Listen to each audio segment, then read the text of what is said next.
इसमें जयप्रकाश नारायण से लेकर तमाम जो विपक्ष के लोग हैं उनको जेलों में ठूंस दिया जाता है। देश की तत्कालीन प्रधानमंत्री देश पर आपातकाल थोप देती है।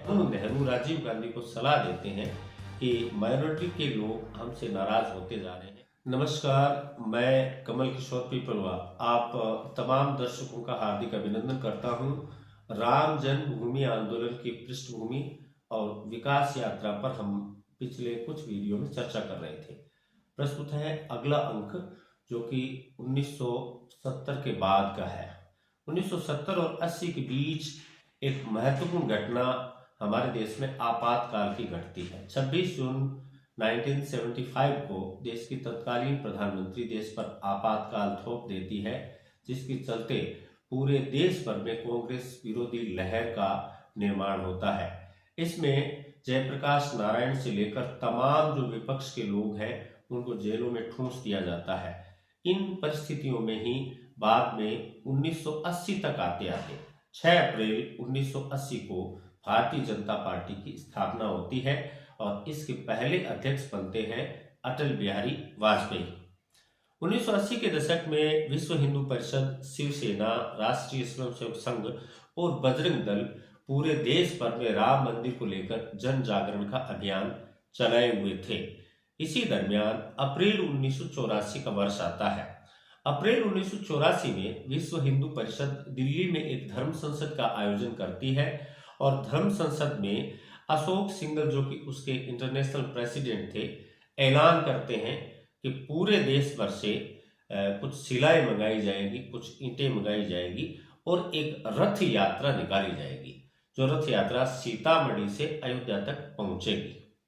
इसी दरमियान अक्टूबर 1984 को तत्कालीन प्रधानमंत्री श्रीमती इंदिरा गांधी की उसके अंगरक्षकों द्वारा गोली मारकर हत्या कर दी जाती है, जिससे पूरा का पूरा पॉलिटिकल फिनोमेना बदल जाता है। और 1984 में ही, चूंकि ये चुनावी साल था, चुनाव होते हैं और 40 साल की उम्र में देश के नए प्रधानमंत्री बनते हैं, एक्सीडेंटल प्रधानमंत्री बनते हैं राजीव गांधी। क्योंकि राजीव गांधी से पहले इंदिरा गांधी के जो पॉलिटिकल वारिस थे संजय गांधी, वो इस दुनिया में नहीं रहे थे। राजीव गांधी 40 साल की उम्र में 415 सीटों के साथ देश के प्रधानमंत्री बनते हैं और उस समय भारतीय जनता पार्टी की सीट आती है 2। उस चुनाव में भारतीय जनता पार्टी सबसे कम स्कोर करती है और वो जो 2 सीटें आती हैं उनमें गुजरात के मेहसाणा से एक तो डॉक्टर ए.के. पटेल थे और दूसरे चंदू पाटला जंगा रेड्डी, जो खम्बनकोंडा आंध्र प्रदेश से जीतते हैं। राजीव गांधी बड़े सुलझे हुए विचारों के व्यक्ति थे। हमारे देश को सूचना क्रांति से उन्होंने रूबरू करवाया था, अच्छा प्रयोग उन्होंने देश में किया। राजीव गांधी की सरकार चल ही रही थी, तभी 1986 का साल आता है और एक शाह बानो का प्रकरण सुप्रीम कोर्ट उसमें फैसला सुनाता है। शाह बानो मध्य प्रदेश की एक महिला थी जिसके 5 संतानें थी और उसके संबंध में उनके पति उनको तलाक दे देते हैं। उसके संबंध में सुप्रीम कोर्ट एक ऐतिहासिक फैसला देता है और शाह बानो को गुजारा भत्ता देने का निर्देश देता है, जिस फैसले का तत्कालीन प्रधानमंत्री राजीव गांधी भी स्वागत करते हैं। और उनकी ही सरकार में सबसे छोटी उम्र के जो मंत्री थे मोहम्मद आरिफ खान, जो अभी केरला में राज्यपाल हैं, वो लोकसभा में 1 घंटे का भाषण देकर के इस फैसले की प्रशंसा करते हैं। कहते हैं कि इस फैसले के पर भाषण देने के बाद मोहम्मद आरिफ खान को एक पत्र के जरिए राजीव गांधी प्रशंसा भी करते हैं, लेकिन उसके अगले ही दौर में कुछ माइनॉरिटी संगठन राजीव गांधी पर इस फैसले को पलटने का दबाव बनाते हैं। ऐसी परिस्थितियों में 41 साल की उम्र के राजीव गांधी कुछ कंफ्यूज हो जाते हैं। उनकी ही सरकार में एक आंतरिक सुरक्षा मंत्री, जो उनके ममेरे भाई भी थे, अरुण नेहरू, राजीव गांधी को सलाह देते हैं कि माइनॉरिटी के लोग हमसे नाराज होते जा रहे हैं। नाराज माइनॉरिटी के लोगों को खुश करने का भी एक मुद्दा था और अरुण नेहरू ये समझाते हैं राजीव गांधी को कि हो हिंदू बहुसंख्यक आबादी को भी खुश करने का हमारे पास मौका है। ऐसी परिस्थिति में राजीव गांधी अरुण नेहरू से सलाह लेते हैं कि क्या किया जाए। तो अरुण नेहरू उन्हें सलाह देते हैं कि जो बाबरी मस्जिद पर फेंसिंग लगा करके और जो जालीदार गेट बनाया गया है उस पर जो ताला है वो ताला अगर खुलवा दिया जाए तो देश की बहुसंख्यक हिंदू आबादी हमसे खुश हो सकती है। ऐसी परिस्थिति में राजीव गांधी राम मंदिर का, बाबरी मस्जिद का ताला खुलवाने का निर्णय लेते हैं। उस डिस्प्यूटेड साइट पर ये सरकार की तरफ से दूसरा बड़ा प्रयास होता है। उससे पहले हम लोगों ने पढ़ा है 22 दिसंबर 1949 की घटना, के नायर और उस जमाने के जो सिटी मजिस्ट्रेट थे उनके प्रयासों को।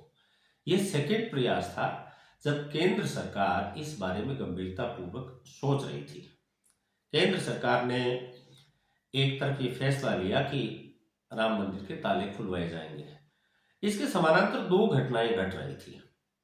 फैजाबाद जिले लेवल पर एक वकील थे जिनका नाम था उमेश चंद्र पांडे। उन्होंने एक याचिका फैजाबाद डिस्ट्रिक्ट कोर्ट में दायर कर रखी थी और उस याचिका पर वहां के तत्कालीन मजिस्ट्रेट कृष्ण मोहन पांडे को फैसला लेना था। एक बहुत महत्वपूर्ण घटना, हालांकि उसको किंवदंती भी कुछ लोग मान रहे हैं, लेकिन युद्ध में अयोध्या किताब में हेमंत शर्मा ने उसका जिक्र किया है कि कृष्ण मोहन पांडे जब उसका फैसला लिख रहे थे तब कहते हैं कि फैजाबाद डिस्ट्रिक्ट कोर्ट में एक काला बंदर आकर के लगातार बैठ रहा था और उस बंदर को जब आसपास के लोग केले और मूंगफली देते थे तो वो बंदर नहीं खाता था।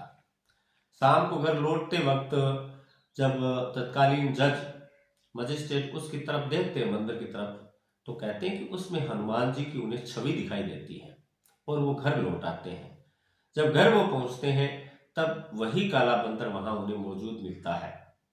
इस तरह से एक क्रांतिकारी चमत्कारपूर्ण घटना घटती है और कहते हैं कि उस काले बंदर की प्रेरणा से 1 फरवरी 1986 को ताला खोलने का आदेश तत्कालीन जज कृष्ण मोहन पांडे देते हैं। कृष्ण मोहन पांडे बाद के वर्षों में इलाहाबाद हाईकोर्ट में जज रहे और जबलपुर ट्रांसफर होने के बाद जबलपुर हाईकोर्ट में भी जज रहे। उनकी सेवानिवृत्ति के बाद कृष्ण मोहन पांडे ने एक पुस्तक लिखी और उस पुस्तक में इस चमत्कार का उन्होंने जिक्र किया है। राम मंदिर के ताले खुलवाने की घटना में दो अलग अलग प्रकार की घटनाओं का कॉम्बिनेशन हमें देखने को मिलता है। एक तरफ काले बंदर की वो घटना जब दोपहर में इसका फैसला लिखने के लिए कृष्ण मोहन पांडे बैठते हैं तो उनके सामने फिर से वो काला बंदर मौजूद होता है। उस बंदर में कहते हैं कि कृष्ण मोहन पांडे को हनुमान जी की छवि दिखाई देती है। और दूसरी तरफ राजीव गांधी की सरकार बैक डोर से ताला खुलवाने के प्रयास कर रही थी। तत्कालीन कलेक्टर और एसएसपी हलफनामा दे चुके थे कि लॉ एंड ऑर्डर का कोई इश्यू क्रिएट नहीं होगा। वहां के मुख्यमंत्री को मनाया गया था बूटा सिंह के जरिए। 1 फरवरी 1986 को कहते हैं कि 4:40 पर तत्कालीन जज कृष्ण मोहन पांडे ने जो ही ताला खोलने के आदेश दिए तो 5:20 पर तत्कालीन एसएसपी और डीएम ने जाकर के वो ताला खोल दिया। ये देश के इतिहास का सबसे तीव्र गति से क्रियान्वित होने वाला फैसला था। राम मंदिर के ताला खुलवाने की घटना के साथ राजीव गांधी की सरकार ने हिंदू लॉबी को खुश करने का प्रयास किया, तो अब बारी थी माइनॉरिटी वोट बैंक को साधने की। इस क्रम में राजीव गांधी की सरकार 5 फरवरी 1986 को शाहबानो के मामले में जो उच्चतम न्यायालय का फैसला आया था उसको संसद में कानून बना करके पलट देती है। ऐसा करके तत्कालीन राजीव गांधी की सरकार ने हिंदू और मुस्लिम दोनों पक्षकारों को खुश करने का हालांकि प्रयास किया, क्योंकि 1989 चुनाव का वर्ष था। उससे पहले राजीव गांधी की सरकार दोनों पक्षों को खुश करना चाहती थी, लेकिन उस जमाने के प्रतिपक्ष के लोग लगातार राजीव गांधी की सरकार पर न केवल तुष्टीकरण का आरोप लगा रहे थे बल्कि भ्रष्टाचार के आरोपों की आंच भी उन तक पहुंचने लगी थी। आगे के वर्षों में बोफोर्स कांड का मामला हवा में उछल जाता है, जिससे राजनीतिक फिजा बदल जाती है और बोफोर्स कांड के इस आग में राजीव गांधी की सरकार 1989 तक आते आते सुलझ जाती है। 1989 के वर्ष में चुनाव होता है और चुनाव में राजीव गांधी की सरकार को मुंह की खानी पड़ती है। अगस्त 1989 में लखनऊ बेंच इस संबंध में जितनी भी पिटीशंस थी उनको क्लब करके और एक आदेश प्रसारित करती है कि राम जन्मभूमि और बाबरी मस्जिद के मामलों में यथास्थिति रहेगी, यानी स्टेटस क्यो का आदेश प्रसारित कर देती है। उधर 5 फरवरी 1986 को ज्यों ही शाहबानो का केस पलटा जाता है, 6 फरवरी 1986 को मुस्लिम पक्षकार बाबरी मस्जिद एक्शन कमेटी का निर्माण करते हैं। विश्व हिंदू परिषद पूरे देश भर में जन जागरण अभियान शुरू कर देती है। देश भर से श्री राम लिखी हुई शिलाएं मंगाई जानी शुरू हो जाती है। कहते हैं कि ग्रामीण इलाकों से जिला स्तर पर श्री राम लिखी हुई शिलाएं एकत्रित की जा रही थी, ईंटें इकट्ठी की जा रही थी और जिला स्तर से उन शिलाओं को अयोध्या पहुंचना था। ऐसी परिस्थितियों में अक्टूबर 1989 को बिहार के भागलपुर में अशोक सिंघल एक सभा को संबोधित कर रहे थे और वहां पर कहते हैं कि किसी अफवाह के चलते हिंदू मुस्लिम दोनों पक्षों के बीच में मिसअंडरस्टैंडिंग क्रिएट होती है और देश भर में भागलपुर के दुखांत दंगे हो जाते हैं। इन दंगों से 1000 लोग मारे जाते हैं और हमारे देश का बड़ा नुकसान होता है। ऐसी परिस्थितियों में राजीव गांधी की सरकार चुनावी वर्ष के चलते ये निर्णय करती है कि शिलान्यास कार्यक्रम में हमें शामिल होना चाहिए। 30 सितंबर 1989 की तारीख शिलान्यास के लिए विश्व हिंदू परिषद ने पहले से तय की हुई थी। बाद में राजीव गांधी सरकार के कुछ लोग विश्व हिंदू परिषद के नेताओं से संपर्क करते हैं और कहते हैं कि 10 नवंबर 1989 को ये शिलान्यास का कार्यक्रम संपन्न होता है। क्यों ही ये शिलान्यास का कार्यक्रम होता है, उस समय में कहते हैं कि राजीव गांधी वृंदावन के प्रसिद्ध देवराहा बाबा से मिलने भी जाते हैं। देवराहा बाबा वही व्यक्ति हैं जिनसे श्रीमती इंदिरा गांधी भी समय समय पर सलाह लेती रही हैं। देवराहा बाबा ने राजीव गांधी को आशीर्वाद देते हुए कहा था कि शिलान्यास करिएगा लेकिन स्थान नहीं बदलना चाहिए। इस बात को राजीव गांधी मान लेते हैं और शिलान्यास का कार्यक्रम बहुत धूमधाम से किया जाता है। शिलान्यास के कार्यक्रम में सारा का सारा जो दिमाग था वो राष्ट्रीय स्वयंसेवक संघ के मोरोपंत पिंगले का बताया जाता है। उस जमाने में महंत रामचंद्र दास और महंत अवेद्यनाथ मौजूद होते हैं। कहते हैं कि इतना उत्साह था शिलान्यास के कार्यक्रम में कि महंत अवेद्यनाथ ने खुद कस्सी फावड़ा लेकर के खुदाई की थी और बिहार के एक दलित युवक कामेश्वर चौपाल से उसकी पहली शिला रखवाई जाती है और शिलान्यास का कार्यक्रम संपन्न होता है।